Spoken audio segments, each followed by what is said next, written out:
Hey guys, have you ever given thought to what you should be looking for in your future husband?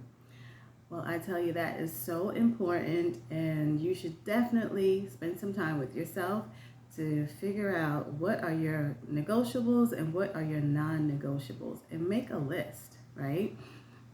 For that, for your future husband.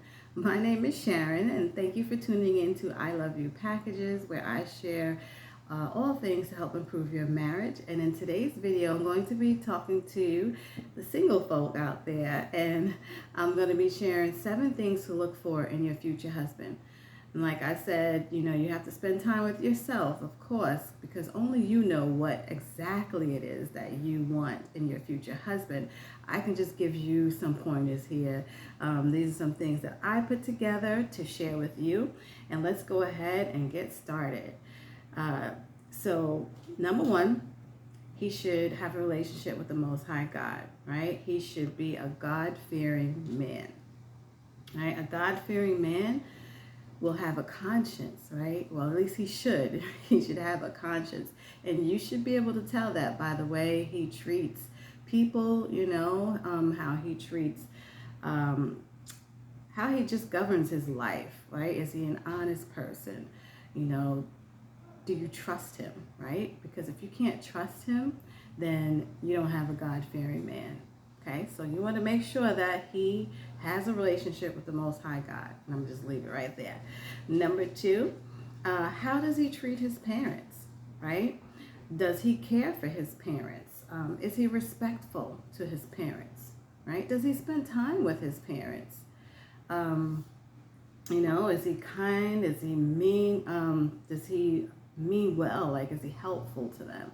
So how does he treat his parents? You can tell a lot about a man by the way that he treats both his parents, not just his mom, but how he treats his father also.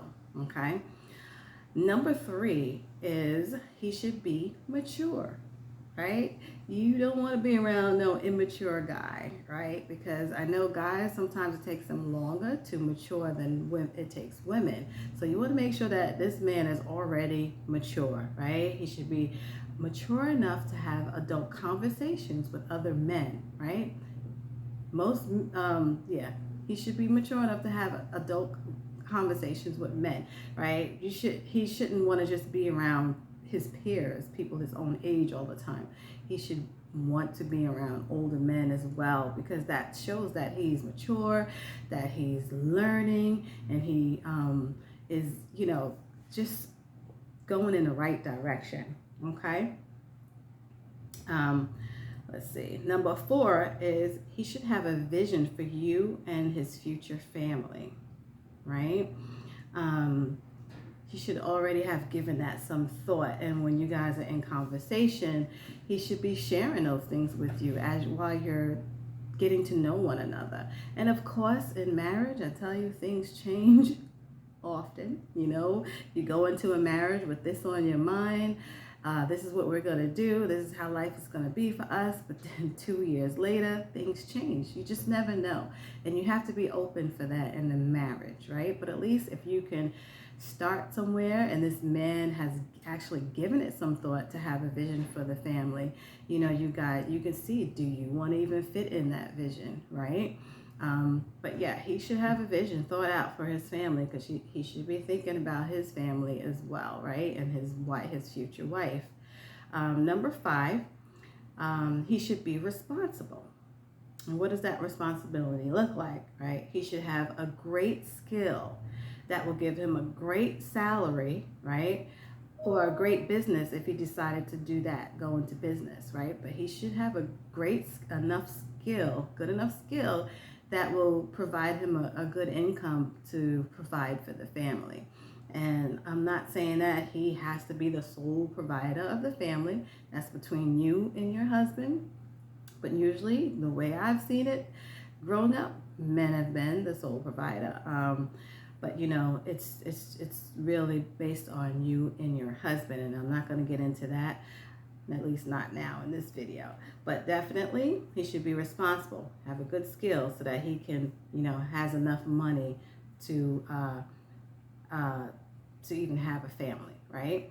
And he should definitely have a steady income already from a steady job or career that he has, right? Or a business. He should already have, this is what being responsible looks like, right? He should have a steady income, a great skill. He should have a savings account and a checking account. And his savings account should have some savings in it, right?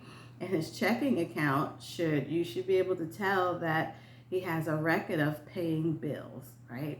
And people do this, when they're getting ready to be committed, they look, this is what I have, and this is what I've been doing, this is how I've been paying my bills. That happens. So this is not unreasonable to suggest and to see, right? And this shows how responsible it is. You need to know that. He should already have a vehicle, right? Especially if he lives in the suburbs.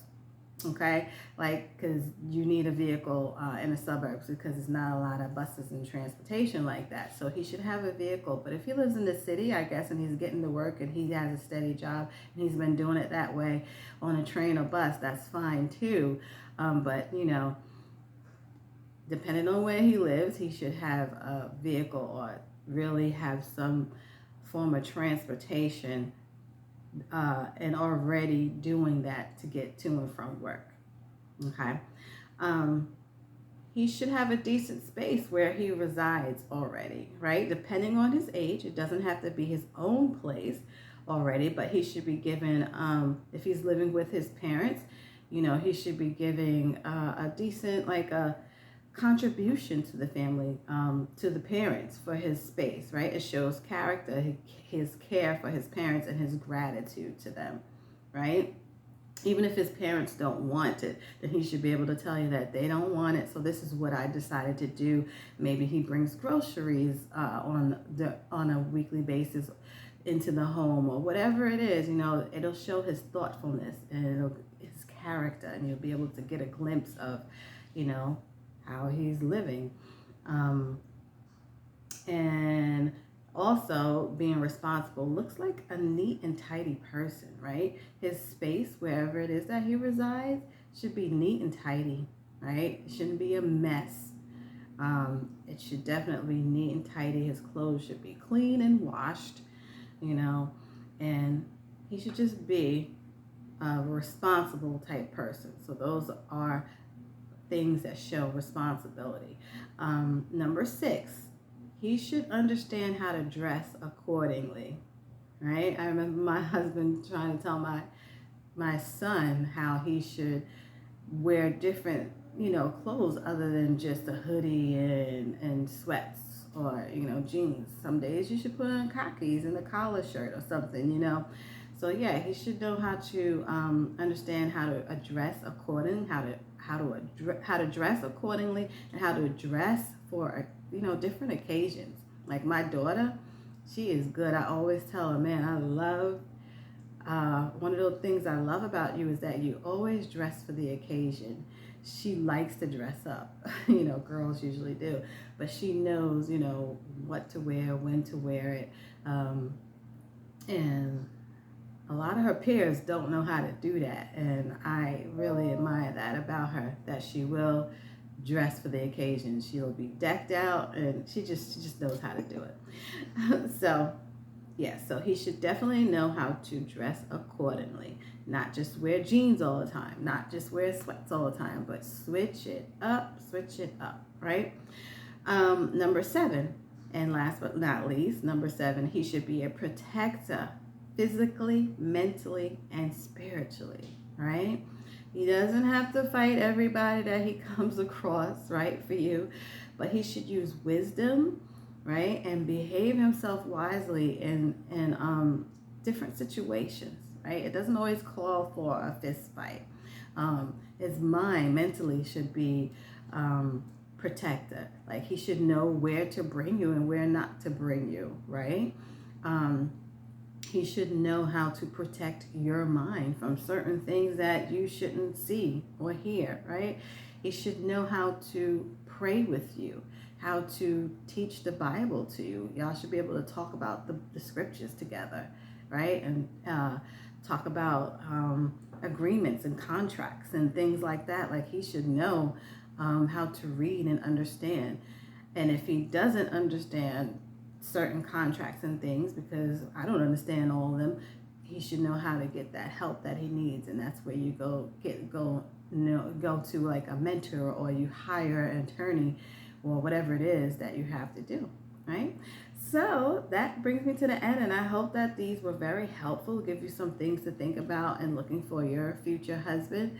If you like this video, please give it a thumbs up, and don't forget to like and subscribe to my channel. And if you're looking for more simple and effective ways to help improve your marriage, check out our His and Her To-Do List Marriage Challenge Journal, and the link is in the description box. And I will see you guys in the next video. Take care.